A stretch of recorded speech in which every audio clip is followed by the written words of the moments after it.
भीमातीरनिवासाय पंढरीपुरवासिने पांडुरंग प्रकाशाय विठ्ठलाय नमो नमः.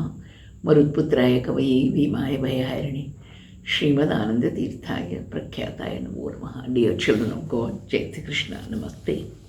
One is tempted to study the contrast between saints and sinners. That is the message for today.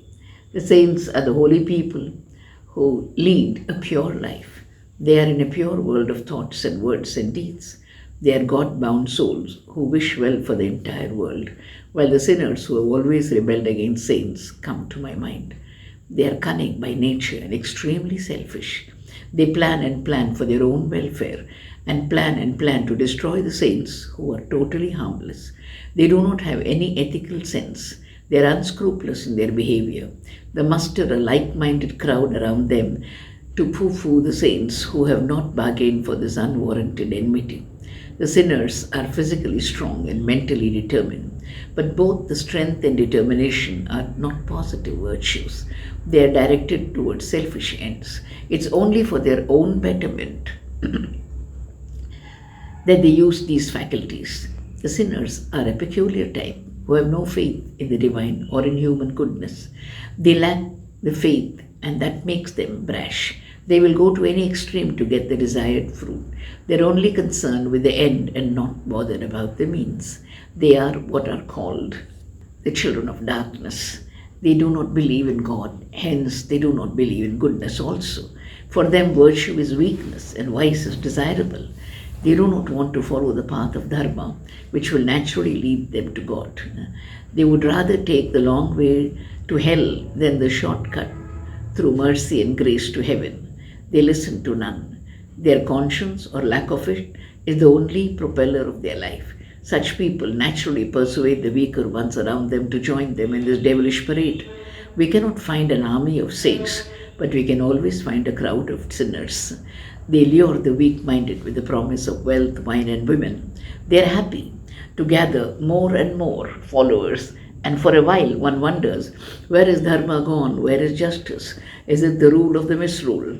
Will justice ever emerge out of this chaotic condition? Will the world know the difference between black and white? Will the world at any time honor the holy and revere the saintly? These are the real questions which arise in the mind of the common man. The sinner has and will always have only a short-lived success, while it is the saint who wins ultimately. How many brickbats the saints have faced down history. For no fault of theirs, they have been stoned and sometimes even punished. The faultless Dharmaraja has his home set on fire, and he and his stalwart brothers have to beg for food. Saintly people, for no fault of theirs, are maligned by sinners who glory in this activity. While sinners have crowds, saints have Krishna with them, who watches and watches the play of evil and finally curbs it with a thunderbolt. The sinner is shocked at the gigantic power of a puny saint, and like the villains of yore, he also falls, proving that dharma wins and adharma is destroyed. The saints do not curse. They even bless those who hurt them. Prahlada asked Lord Narasimha to forgive his demon father, who had tried all torture chambers to finish this small little son.